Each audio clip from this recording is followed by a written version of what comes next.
You have to treat it like it's the most dangerous game you'll ever play, because it is. Like, really, really immerse yourself in it, really, really live it, all day, every day. That dude has been trained for months to kill me. He should have, and he didn't. I sit in that fucking guest room with that pistol between my legs, trying to figure out how I'm going to shoot myself to not ruin the fucking ceiling, and none of you said anything to me? Never? How the fuck were you going to let me lay back there and die? How? It's like, I don't want to be the same guy forever. Until I'm really willing to make a chance, I'll be that guy forever. Like, I'm not afraid of the change. I'm afraid of staying this way forever. What are you going to do? Whatever it takes.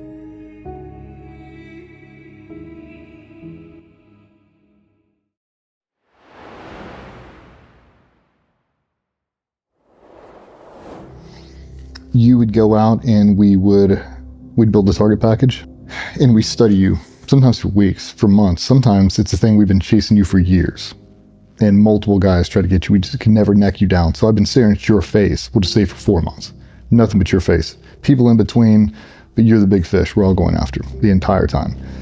You're up to all kinds of nefarious stuff. You're responsible for the death of 40 Marines, and you've done this, and you're this financier, now you're a bomb maker, make it up, whatever you're doing.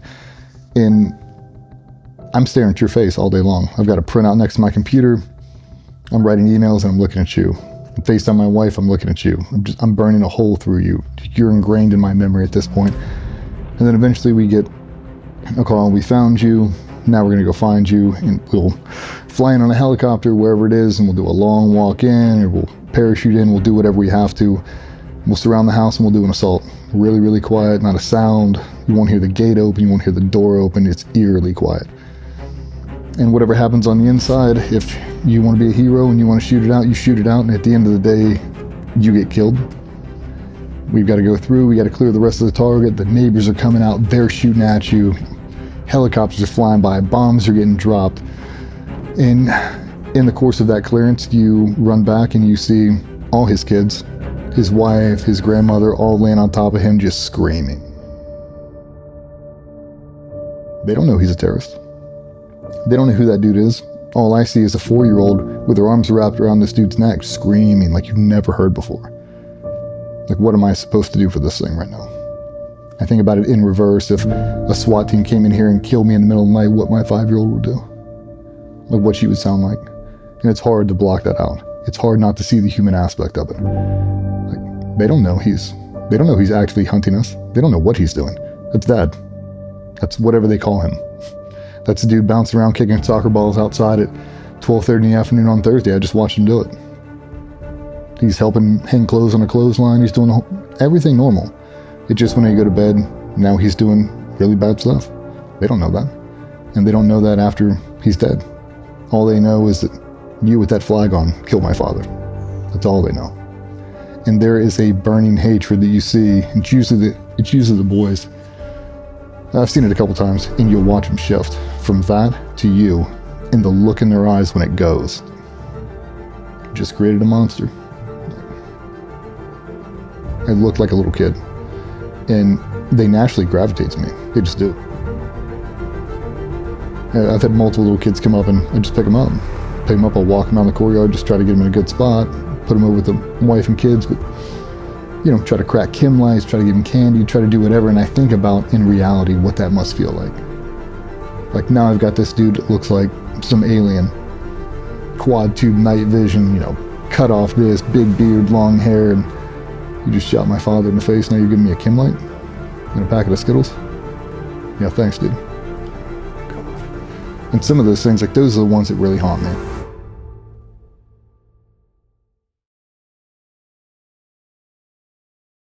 I'm DJ Shipley. I'm a husband, father, entrepreneur, retired Navy SEAL, business owner, and I'm a knowledge transfer specialist. For most people, that would have been a negative. For me, it was positive. It's a lot of pressure on a little kid to try to follow in Dad's footsteps. It's a very hard thing to match up to, especially just, who he was and how I looked at him. It was a hard thing to navigate, but it gave you the motivation when you didn't have it. So when you get there, it's kind of a surreal experience. Like, being 17 years old and getting off a bus, and now you're going to Navy boot camp, and couple weeks later, they're shaving your head and you're on the beach in California doing SEAL training. It's very different. I lived out in the middle of the country. It was just me and that farm. Had a couple friends who were close by, but nothing, it wasn't like a community of people. Like after you left school, it was just me. And my sister was about 5 years younger than me, so didn't have a lot of people to kind of play with. And he was gone a lot. 250, 300 days out of the year, I mean, he was gone. So it was just me and my mom. So anytime he did come back, anytime there was another figure in and around me, another male, he wanted to breed competition. So the easiest thing to do was to make us go do something. So, you know, we'd run up to him like, hey, we're bored. What do we do? And he's like, let's see, you're gonna run down the mailbox as fast as ready to go. And we'd sprint, we'd come back. He's like, ooh, it's pretty close. Let's try it again. It's like, let's see who can pick up that 100-pound bag of feed and run it to the barn and back. Go. And it would just turn these relay races in a little bit of that competition, but he was really just starving for the attention. It's like, I just want to win, not because I want to win, because I want you to see me win. And a lot of that stuck with me my entire life. It's like I'm trying to get approval from someone, no matter what I'm doing. And at the end of the day, it's like, is that a good thing or a bad thing? I don't know, but it worked.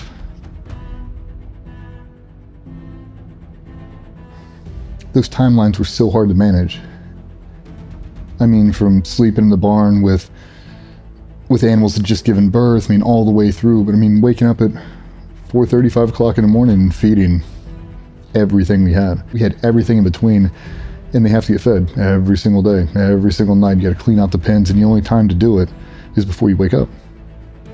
Every single day, I'm the one doing that. Every day we come home, I'm the one that has to do that. And a lot of it built up a kind of resentment. He'd come home and add a new animal to it. I'm like, it was good though. Like, it taught you a lot about accountability. Like, I can't tell you how many times I've messed that whole thing. Everything I asked you to do, if you do not do it, that happens. That happens, Sean. And a lot of it you can't appreciate until you get older and you look back on it, like, whether those were purposeful messages or not, or just everything happened for a reason. Now I can appreciate it that much more.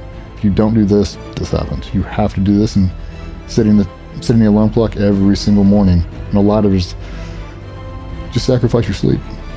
Like, if you have to get it done, sacrifices must be made. So maybe you're not staying up till 10 o'clock. Maybe you're going to bed at 8 because you have to wake up at 4.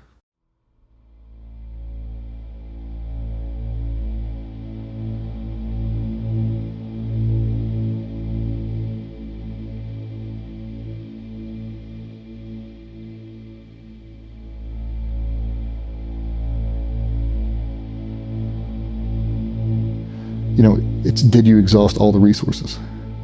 Like, I've done everything I could.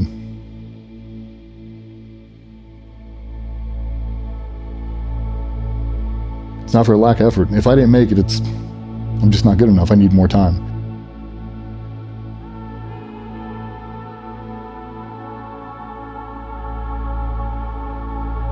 It's not for a half-assed attempt. Like, I've exhausted all resources to be as good at that one thing as I possibly can. And I'm just not there yet.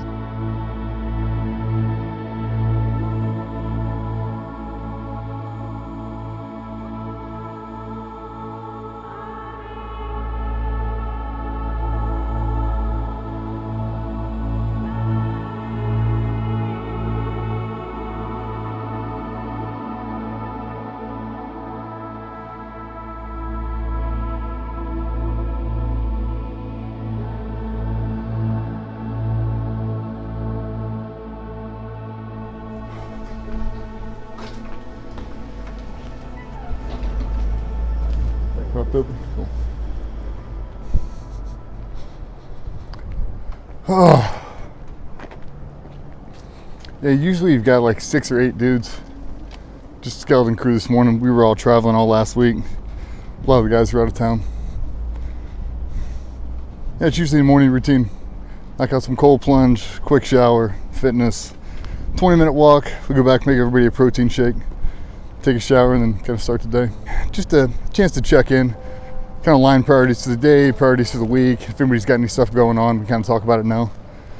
Just really try to take the 20-minute walk to kind of sync up. If we can wake up and kind of just stack up consecutive wins over and over and over again, Did I wake up at the same time? Did I get my fitness in? Did I get my 20-minute walk in? Was I positive first thing in the morning? If I start making that like a repeatable cycle, then when you introduce something negative, I am late, there is a conflict. When you look at it, percentages, it's such a small percentage, it's almost just a rounding error. Like that one anomaly, that one negative thing, it's not even really a thing, because I've had 65 wins before 10 a.m. Control things you can't control, and not just obsess over the things that bother you if you can't control them. Like, can't save everybody. You just can't. And right now, you're like an octopus outlet. Everybody's just plugging into you. They're just drawing energy, drawing power from you all day long. And if it's a negative source, it feels like they draw twice as much. Like, I've got so many people I've got to deal with, contend with, and try to support, that if I just let people bleed me down, they will. Like, people want what you have, and a lot of it's just, they're trying to bring you down to their level. So if I just naturally just try to elevate up, to me, it's been a saving grace. If I just surround myself with people that are better than me, I don't mind being last, because I'm still pretty good. But if I surround myself with everybody who's lower than me, they'll naturally just pull you down. Save the ones you can. We used to say that in Buds. Misery loves company. It's the truth. People are down, they're dark, they're depressed, or whatever. They want a buddy.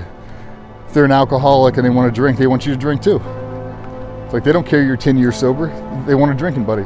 It's like they don't think about second, third order effects because they're consumed by it. Sometimes it takes a person an outside perspective just to see that.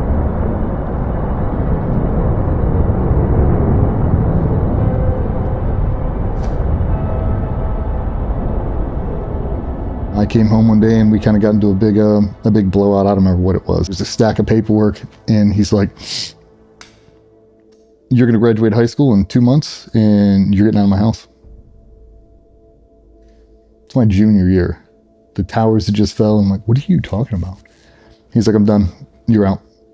You can join the Navy. You can get a job at Home Depot." He's like, "I don't care. You graduate in 2 months, you're out." Okay, I guess I'm going to be a SEAL. And he's like, "I don't care what you do. You don't have to be a SEAL." So when I joined, and if you talk to anybody who was in the special operations community, I'd say 90% of them, they join with a contract guaranteeing them a slot to Buds. Like, you're guaranteed, you graduate this, pass this test, you'll go to Buds. I didn't have any of that. I had nothing but waivers, and there's no guarantee, and I went to boot camp on a whim. Like, it was essentially a handshake deal. Like, yeah, when I get there, take the screen test like everybody else, and you'll pass it and you'll get through. And not advised by anybody who wants to join the military. That is not the best way to do it. Definitely not the safe option. I did. Graduated high school like 2 months later.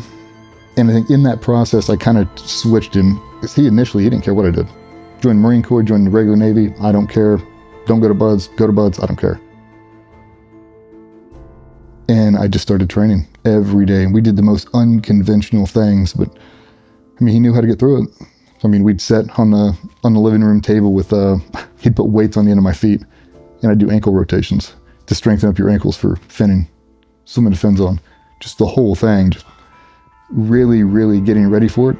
And I was always kind of spiritual, not religious by any stretch, but very spiritual. And I'd do these deep meditation walks where I would just envision how cold the water was, what the sand felt like, what it sounded like, because I've heard Buds in my mind a million times. I've seen the videos, I've grown up around it, and I knew what the end state was. I just didn't know all the different actual steps I had to take to get there. I knew we went to Buds, I knew all the big pieces because I've grown up in it. And a lot of that was the unknown. Like, I know, but I don't know. I understand the finished article, what I want to be. I just don't know every single step to get there. And the unknown was hard for me. From the outside looking in, it is a normal school in the military. They have a start time, they have an end time, they feed you 3 times a day. They have cadre that go home to their wives every night. It's a normal Navy school, but from the hours they have you, it doesn't feel that way. It feels like you're on an island they control. They control the weather, they control the tides, the sunset, they control it all. And whatever they want to have happen, it happens. So you'll wake up at 4 a.m. will be your first muster. You'll go do we'll call it a circle PT, basically out on a grinder, big flat top of pavement. The whole class will run in there. You have to run everywhere you go. You can't walk while you're in Buds. You're always jogging no matter what. To catch you walking It gets pretty bad. So you'll run in, y'all get in formation, screaming, hooting and hollering, and some freak will walk out of that building, sipping a cup of coffee, and he's a physical phenom. At whatever it is he's about to do, he's the best at. So when they go on these runs, they'll get the fastest dude to set the pace, and he'll go down that beach at, 5.5 minute mile and cruise it the entire way. And you're blowing snot trying to catch up to him, and it looks like it's effortless. So they have this Herculean approach that you'll never be able to get there. You'll never be able to chase him. You're chasing greatness all day long is what it feels like. And then I understand the reality. Like, I know exactly what happens at the end of this course. I know exactly how that guy really is because I've got to see it. All these other guys haven't. I was like, it's not putting on a show, and in the moment, you never get to think that, like, I know this guy. Because a lot of the instructors I actually did know. They grew up with my dad, and I knew exactly who they were, but it's so different when you're in the moment. It's like, I can't say your name, I can't ask you a question, I am just stuck in this. And that goes on and on. You basically go from meal to meal, and the evolutions get harder, the times get faster, the push-ups increase, the pull-ups increase, the runs increase, and times get faster. So the whole time you're going through, you're getting more broken down, but you're getting faster and stronger, and they're showing it.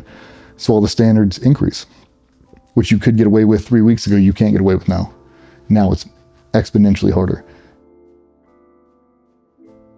So when I went out to California, I was very different than most kids. I was very young. I didn't know anything. I didn't have a car. I didn't have a cell phone. I couldn't buy anything. Couldn't buy beer. Couldn't drink a beer. And I basically just sat there in that barracks room and just focused on buds. And it was not easy for me. And if I'm being honest, if I had to go through right now in the same condition I was in 2002, they wouldn't even take me now. You have to be such a physical phenom to even get orders to buds now that my whole trajectory would have been thrown off completely. And just by the time, the place, how young I was, how fast I healed, that's really how I had a leg up on anybody. I came in 2002, did my initial block of training, came through, they let us volunteer. So we had an opportunity to check into a team early and get right into a platoon and go to Iraq early. Iraq had just kicked off, so we were just trying to rush to get in Iraq. And we didn't hear much. My dad was already retired out, so we didn't get to hear about all the daily fighting and what it was really like. So a lot of it was hearsay. A lot of it was just on the news.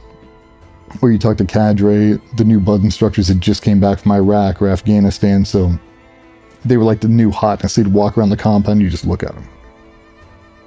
Dude, he just came back from Iraq. You know what I mean? It's like they always had this air of mystique to him. And then we got there.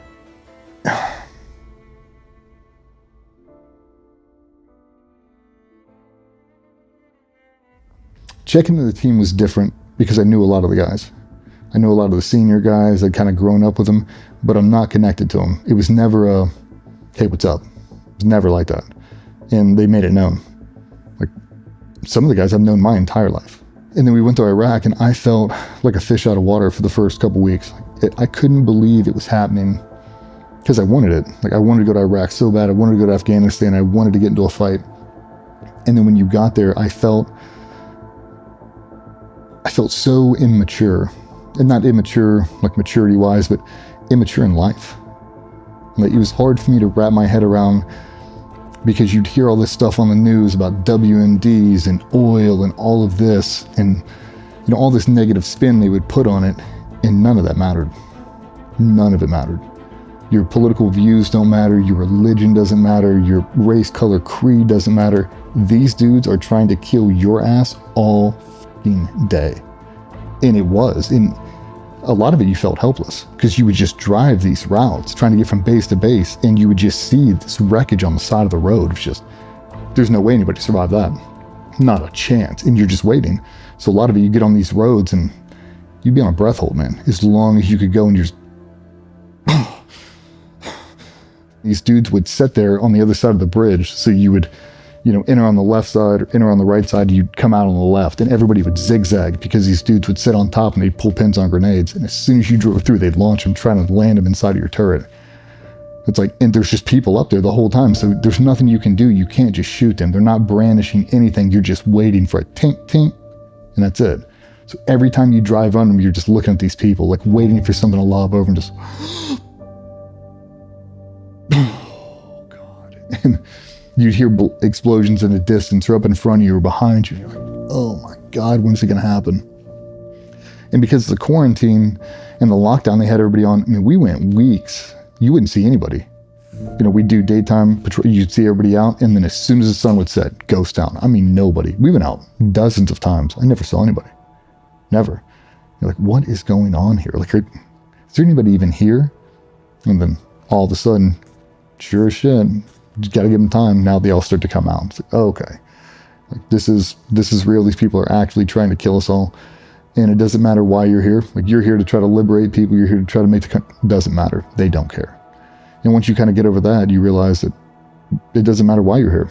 You're here and you're going to stay here and you got to finish this entire job and you got to be as safe as possible. And I think for me, that trip to 2005, we lost the guys in Afghanistan and that was a huge culture shock. That was probably the dose of reality that everybody needed. That it doesn't matter how fancy you are, how strong you are, how good you can shoot, how elite your team is. If you never get a chance to fight, it doesn't matter. It doesn't matter how many kids you have. It doesn't matter how beautiful your wife is. Gone in an instant. And that reality is really what I needed. The only thing that's going to protect me is, have I exhausted all my resources? Have I spent every single minute training as hard as I can? Have everybody here trained as hard as they could? And if not, why not? Do you not understand the reality? Or have you lost sight of it? And a lot of that, back in the day, we'd lose sight. I lost sight countless times.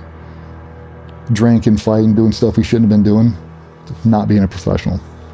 It takes a couple times of really, really close calls or being jammed up in a bad situation and barely coming out of it to realign your focus.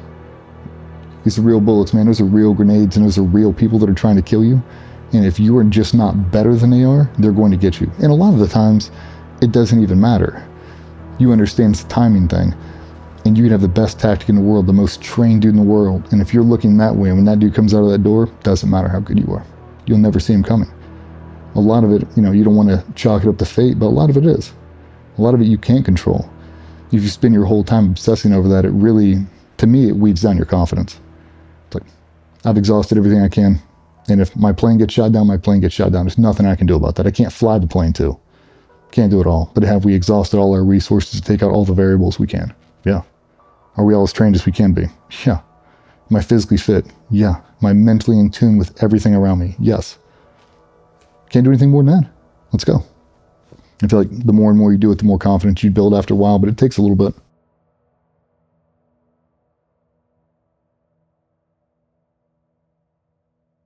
They're always calling for O-negative blood every hour on the hour. And you're like, what's up with all the O-negative blood? And you're like, universal donor. I'm a universal donor. I'm just over there farming out blood this whole time. It's like, because everybody's getting blown up. It's like, it's just not happening to us. We're just missing it over and over and over again. It's like, are we just that good? Are we just that lucky? That's not the truth. That's not the truth at all. They don't care who you are. It's just a timing thing. They're just waiting for the next vehicle. And we're never that next vehicle. We just missed it. And then when that helo got shot down in Afghanistan, that really was a reality check that it doesn't matter. The dudes who were on that helicopter, guys who were on the ground, were so good, so trained, so experienced, and it did not matter. The pilots, you couldn't have picked better pilots on Earth. I mean, they were the best pilots that have ever flown aircraft. They just are. Still got shot out of the sky. Doesn't matter. Like, when you take that away, you take out that blanket of, you show them that blanket of vulnerability. Like, you're not invincible, dude. You are not. That patch, that flag you have on means shit. Nothing. It's not going to protect you. It will not. The only thing that's going to protect you is timing. Control the variables all you want to. If they shoot you out of the sky, it doesn't matter how tough you are on the way down. Like, well, what do we do? Control the things you can't control. Like, I control my output. I control my work effort. Like, I can put as much in this as humanly possible, and I can tell you I'll go the entire way. But if they never give me the opportunity, it's like, that's really what I struggled with, is what if I never get the opportunity to fight? What if I get blown up? I wake up, both my legs are gone, both my arms are gone. Like, I'm 19 years old. What? I don't want this to happen. That was my big fear, is that I'd get crushed. I'd get blown up, I'd get killed, and I'd never have a chance. It'd be some random new guy, some 19-year-old Navy SEAL, and flash on the screen and be gone. It's not how I want to go out. It's not how I want to. I want to get into a real fight. Like, let's really go. And when it happened, I think For one, it confirmed a lot of the training you were doing was actually going to work. Built a little bit of confidence in the group and confidence that I can actually pull this off. Like, that dude has been training for months to kill me. He should have, and he didn't. Okay, well, once we chalk it up to luck, let's see what happens 2, 3, 4, 5, over and over and over, like, still successful. Okay, like, we might be onto something here. Like, this might actually be working. And you start to get in behind the deeper layers of it, really obsessing over the craft and really getting into it. And it's like, well, how do I buy down as much risk as possible? You live it. Become that method actor. Become Daniel Day-Lewis. Like, really, really immerse yourself in it. Really, really live it all day, every day. And you won't know the difference between training and reality. It's like, now your training becomes so realistic, it ingrains in you. You'll see guys in training that there is zero difference. If you were to record them, they don't know it, in wherever on a training mission. Flash forward to Afghanistan, the exact same scenario, you'd have no idea where they are.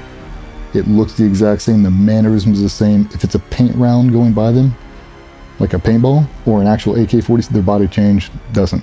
It's the exact same. The reactions are the exact same, because in their mind, it's all real. It's like, when you do that, it telegraphs a positive body language you can't unsee. Once you see it, that's what everybody needs to see, exactly what he's going to do for real. And then when you see it in real time, you're like, I've seen that 55 times, I already know what this is. I already know exactly what he's going to do now, and they will. And you can start to predict the future. How best can I support him? Where can I move to be at that angle? Where can I do this? Where can I do that? Because now I can read exactly what you're thinking, because all our training is the exact same. So when I look 30 feet down the hallway and I see you doing something, I know exactly what you're thinking. I know, because I've seen it 1,000 times. People take the paint rounds, the training rounds, like they're paintballs. Brush it off, I'll wash my pants. It's not how it is in reality. You know, it really did. It became hunting, is what it became. And it's like, you have to treat it like it's the most dangerous game you'll ever play, because it is.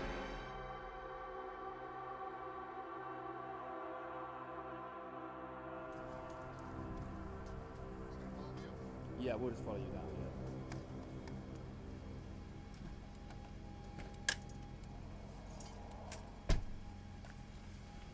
I got a speeding ticket within my first 30 minutes of being home.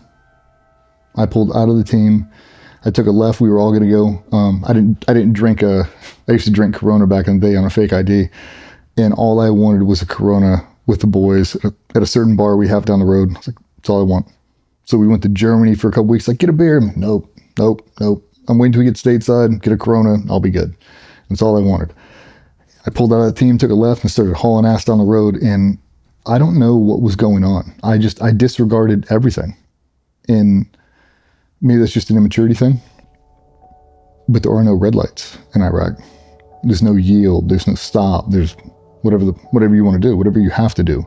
If cars are in your way, you push them off the road. If they're not pushing off the road, you put them off the road, right? So for me, I came around and cars are braking. I'm in the median and like I'm blowing through. It's a hard stop at a red, and I blow through the red light. And before I know it, I mean, I've only gone 3 miles, get pulled over. I forget what I was doing. Just call it 70 and a 45. He's like, what the f are you doing? I'm not going to make an excuse right now. I'm just going to tell you, I just came off a plane from Iraq 30 minutes ago. And it's my first time driving in the last 6 months on a road with actual lights on it. I apologize. If I remember correctly, he was a former Marine, and he cut me some slack and let me go. And he's like, we are not in Iraq anymore, dude. Like, you got to be able to power it down. I mean, I remember just sitting there, like, just taking in all the noise and all the people and all the bullshit. And you kind of just look back at them and you hear what they're talking about. You see what they're talking about, and it's hard to relate to them. Like, it's hard for me to sit back here and hear you complain about that when you have no idea what's happening overseas. I'm not even talking about the Iraqi people. I'm talking about Marines that are just getting decimated right now, so you can sit here and talk shit about our president. Like, for me, it infuriated me. Like, it doesn't matter who's in the office right now. We're in that country right now, and they're actively trying to kill us all, and we're only here so you can sit here and talk that nonsense.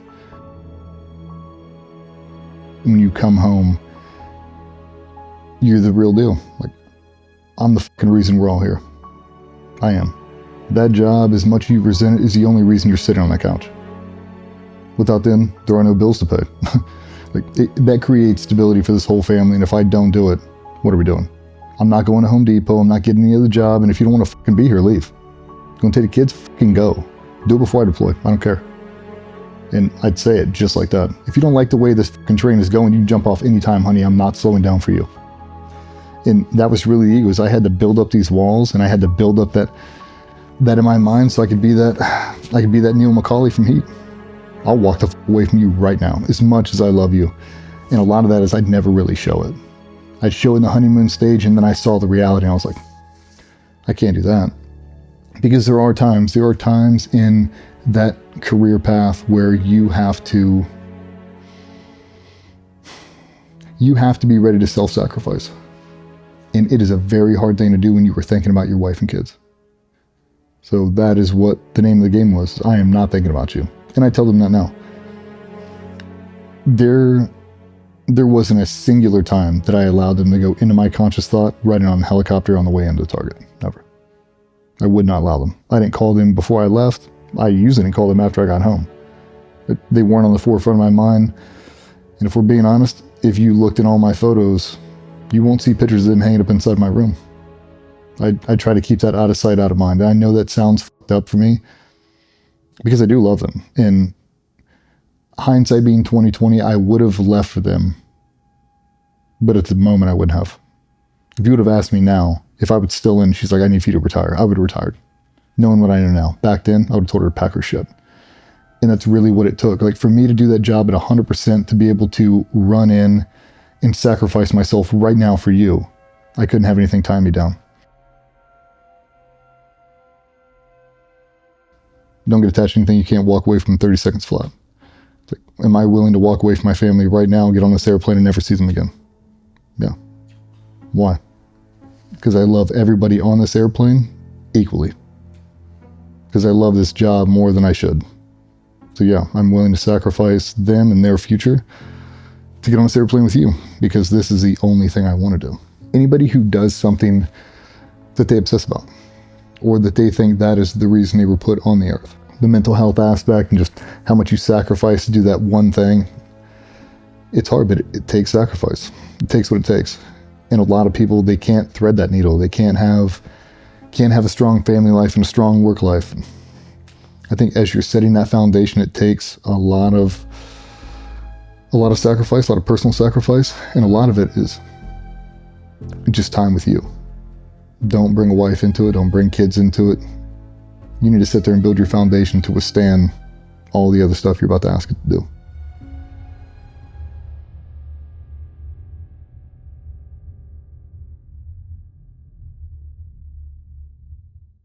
The head trauma was a multitude of things. We do a lot of breaching, a lot of explosive breaching, also do a lot of jumping. Hard openings, some really hard openings, some whiplash stuff, and then getting blown up. Grenades and being rolled around, just that post-concussive syndrome. I mean, you're constantly getting bashed up, and it takes a toll that you don't want to acknowledge. Like, nah, it's not a thing. Nah, I'm good. Well, eventually you're not good. And it wasn't until we came back, I got hurt pretty bad. I ate a couple grenades and had amnesia. I was waking up in some weird spots, and I had a boss at the time. I was supposed to go on a heavy breaching trip, like blowing up walls and buildings, like really big shots. And I think it was the morning we were going to leave, and he's like, I don't think you should go. I went, no, I'm good. He's a very intimidating figure. He goes, let me rephrase it. You ain't f***ing going. Roger that. And I didn't go. And that was the best thing that's ever happened to me. If I would have gone on that trip, I'm not saying anything would have happened. I was in no condition to go on that trip. None. I wanted somebody to pull me. I didn't have the balls to pull myself. But I was in no position to go. You wake up with a hangover, you can't shake it out of you. It feels like 3/4 of your brain just isn't working. I'm inputting different information. Like, I'll go to a chow hall and people are eating, the cups are banging, knives on forks, just all the sound, just auditory impulse. It's like, oh my God. Next thing you know, I'm having a panic attack. Like, I don't know what a panic attack is, but I'm in the bathroom dry heaving. Like, I don't know what is happening to me. Crying in the bathroom, nothing's happened to me. Nobody said anything to me. I'm I'm overcome with emotion for no reason. Oh my God, I'm going crazy. Better not say anything and just try to solve it real quick. Try to walk back out like nothing's going on. Like, you good? 100%. And I'm just going to try to isolate until I can figure out whatever this is. You just keep doing that over and over and over. You don't matter. You don't matter at all. My contribution to the war effort means nothing. My contribution to society means nothing, because the majority of it was built on hate and discontent. And now the whole thing's just turned into negative.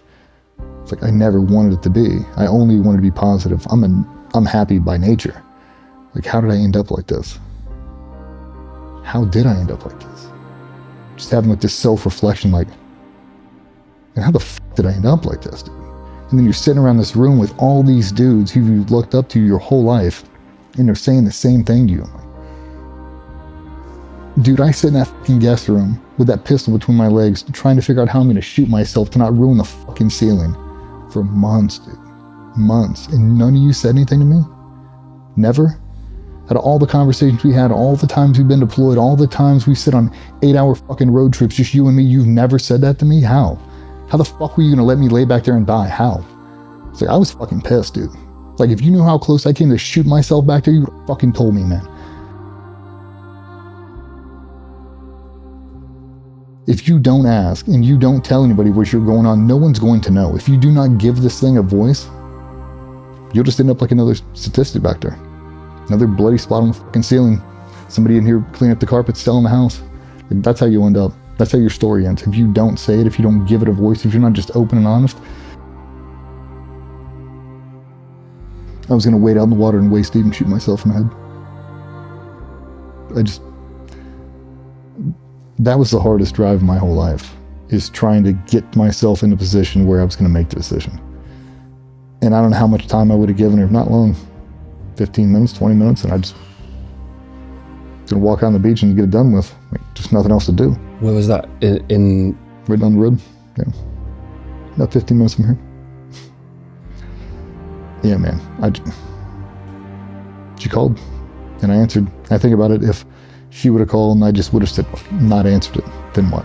Then what would happen? Very lucky in the time and everything. I mean, I don't know how it worked out, but it did.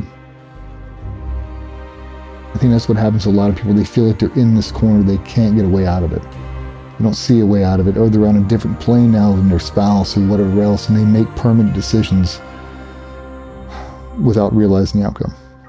Like, what you're about to do is permanent, dude. There's no reset button. You're not coming back in another life. It's not. Like, it's over for you. And I feel like a lot more people, if they had clarity or they had somebody just to shake them and tell them that right now. Like, not right now. Do it tomorrow. Do it tomorrow. Do it tomorrow. Do it tomorrow. Like Churchill. Going through hell, keep going. Steady pressure. There's no reason to make a decision right now when the worst it's ever been. Let's work on getting optimal, and then make the decision when you're in an optimal state. If you still want to kill yourself, we'll talk about it then. But don't do it at the bottom. Do it at the top. Like, sometimes you have to force the conversation. Sometimes you have to lie in order to get them to open up. If you're laying in your bed right now talking about how bad your life is, stop. Nobody cares. Nobody's going to hear you from there. If you're going to talk about mental health, get up and do it in the grocery store. Get up and go interact with people. Say it to them out in town. Get up and just move. Build a routine. Wake up, drive your car 15 minutes, go sit at Starbucks and drink a coffee inside the restaurant. Do that. Just watch people interact. It pulls people out of depression. They don't want to listen to it. Like, I want to be alone. I know you do. That's why you've had this depression for 20 years. Get out and move. Be around people and see everybody's doing the same thing you are. And not a lot of people just want to put in that work, or they don't want to hear the real truth. The real truth is that everybody's got some stuff going on, man. Everybody. Just be open and share it.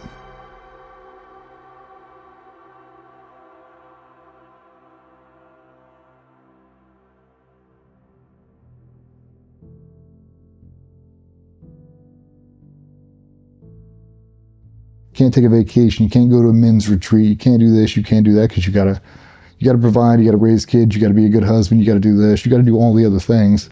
And before you know it, you've let yourself go. It's been 10 years. You can't draw me a diagram of the inside of your local gym. You don't golf anymore. You don't play pickup basketball with your buddies. You don't do anything. You don't have time. You don't make the time. Like, before you do that, you'll be on the wrong side of 50 and it's over for you. Like, I don't want that for anybody. You haven't missed a workout? Nope. You haven't missed a 20-minute walk? Nope. Why? Because I said I wouldn't. It doesn't have to be this I don't have to climb Mount Everest. I just need to wake up every single day with a reason to swing my feet out of bed and pop up quick. Like, I have to have a reason. Why? Because I want to be better than I was yesterday. Because the people that I support deserve it. Like, I'm not perfect. I'm an imperfect creature. Ask anybody, they'll tell you. The only difference between me and you is I'm actively trying to get better. A lot of people just want to sit there like, it's good enough. I said the same thing, dude, until you realize good enough isn't good enough. You can always be better. There's a lot of room on the table, man. Like, I can really be better. People that do anything at a professional level, like an ultra high level, you can't ignore it. When you see it, it doesn't matter if you're Hans Zimmer, if you're Steven Spielberg, at an ultra high level, you see the sacrifice it takes to be that guy. I see all the relationships you've had to discard. I see the time away from your kids. I see the time away from your wife. I see the compartmentalization. I see every ounce of it, because if you didn't do that, no one would know your name. No one would remember you. You'd be just like the rest of us. You had to go above and you had to sacrifice more, and now that you have, you'll be remembered forever because you are one of these standouts. You sacrificed more than most, but more importantly is you inspired everyone else to mirror what you've done. Steady pressure. Keep pushing, keep pushing, keep pushing. If not, you become stagnant, you become really comfortable, and good is good enough. This is good enough, man. This is fun. Like, I'm totally content with being like this forever. It's like, I don't want to be the same guy forever. I don't. Until I'm really willing to make a chance, I'll be that guy forever. Like, I'm not afraid of the change. I'm afraid of staying this way forever. Okay, what are you going to do? Whatever it takes.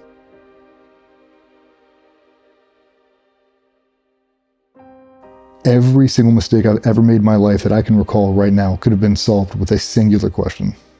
Is what I'm doing now or what I'm about to do benefit my group in any way? No. Does me drinking a six-pack and driving make my team better? Nope. Does me getting shit-faced and staying out till 4 a.m. in downtown LA when I've got a wife and 2 kids at home make me better? Nope. Does it make my family better? No. Does it hurt my family? Does that affect my job too? So you're actually hurting the team. Yep. So now everything I do now, I just ask myself that.